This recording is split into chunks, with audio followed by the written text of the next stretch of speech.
Hello all, welcome to tech books. ఈరోజు మనం if function గురించి తెలుసుకుందాం. ఇఫ్ ఫంక్షన్ అనేది ఒక లాజికల్ ఫంక్షన్ అండి. ఇది మీ డేటాలోని కండిషన్ని చెక్ చేసి, మీరిచ్చే కండిషన్ని చెక్ చేసి, అది సరైందా లేదా తప్పైందా అనే దాన్ని బట్టి ఫలితాన్ని ఇస్తుందన్నమాట. సో, ఫర్ ఎగ్జాంపుల్ ఇప్పుడు నా డేటా చూసుకున్నట్టయితే ఇక్కడ నాకు ఐడీ ఉంది, స్టూడెంట్ ఐడీ ఉంది, స్టూడెంట్ నేమ్ ఉంది, మార్క్స్ ఉన్నాయి, అలాగే నాకు రిజల్ట్ కావాలి. సో, నేనిప్పుడు ఏం చేయాలంటే ఒక కండిషన్ రాయాలి. సో, నాకు మార్క్స్ అనేవి 35 కన్నా ఎక్కువ ఉంటే పాస్ అని, 35 కన్నా తక్కువ ఉంటే ఫెయిల్ అని రావాలి. సో, నా కండిషన్ ఏమి 35 కన్నా ఎక్కువ ఉంటే పాస్ అని. సో, 35 కన్నా ఎక్కువ లేదనుకో, అదే నా కండిషన్ ఫెయిల్ అయినట్టు, అక్కడ ఫెయిల్ అని రావాలి. సో, ముఖ్యంగా మనం ఇఫ్ కండిషన్‌లో మీరేమైనా ఇఫ్ ఫంక్షన్ ఏమన్నా టైప్ చేయగానే మీకు 3 కాంపోనెంట్స్ తెలిసుండాలి ఖచ్చితంగా. సో, ఫస్ట్ వన్ వచ్చి లాజికల్ టెస్ట్. లాజికల్ టెస్ట్ అంటే ఏమంటే, ఇక్కడ ఈ ఎగ్జాంపుల్‌కొచ్చేసి నాకు 35 కన్నా ఎక్కువ ఉండాలి. సో, నాకిక్కడ C3 గ్రేటర్ థాన్ 35 అని రాయాలి నా లాజికల్ టెస్ట్. సో, నువ్విక్కడ అర్థమెటిక్ ఫంక్షన్ యూజ్ చేయొచ్చు. గ్రేటర్ థాన్ 35 గాని, ఈక్వల్ టు 35 గాని నీ రిక్వైర్మెంట్‌ని బట్టి.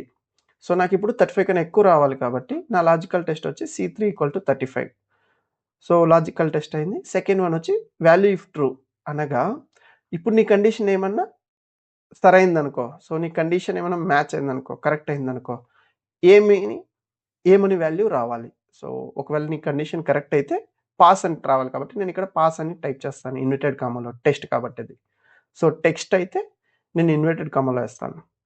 ఒకవేళ వాల్యూ ఇఫ్ ఫాల్స్ అంటే, ఒకవేళ నీ కండిషన్ ఫెయిల్ అయితే అనే వాల్యూ రావాలి. నాకిక్కడ ఫెయిల్ అని రావాలి. ఎందుకంటే రిజల్ట్ 35 కన్నా తక్కువ వస్తే తను ఫెయిల్ కాబట్టి.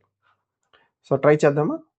ఇక్కడ ఈజ్ ఈక్వల్ టు ఇఫ్ అని టైప్ చేయగానే నాకిక్కడ ఇఫ్ కండిషన్ చూపిస్తది. నేను డబుల్ క్లిక్ చేయగానే నీకిక్కడ సజెషన్స్ ఇస్తదనమాట. Logical test. నా లాజికల్ టెస్ట్ ఏంటంటే, ఇక్కడున్న కాలమ్‌లోది. సో, C3లో నాకు 36 అనే మార్క్స్ ఉన్నాయి కాబట్టి నేను C3ని సెలెక్ట్ చేసుకుంటా. ఎందుకంటే నాకు డైనమిక్ కావాలి. సో, నేనిక్కడ లాక్ చేయను. గ్రేటర్ దెన్ 35 ఇంతే నా లాజికల్ టెస్ట్. C3 అనేది 35 కన్నా ఎక్కువ ఉంటే, సో, ఎక్కువ ఉంటే కామా పెట్టి వాల్యూ ఇఫ్ ట్రూ అంటే ఎక్కువ ఉంటే, అంటే నీ ఇచ్చిన కండిషన్ నిజమైనప్పుడు ఏం రావాలి అని, పాస్ అని రావాలి.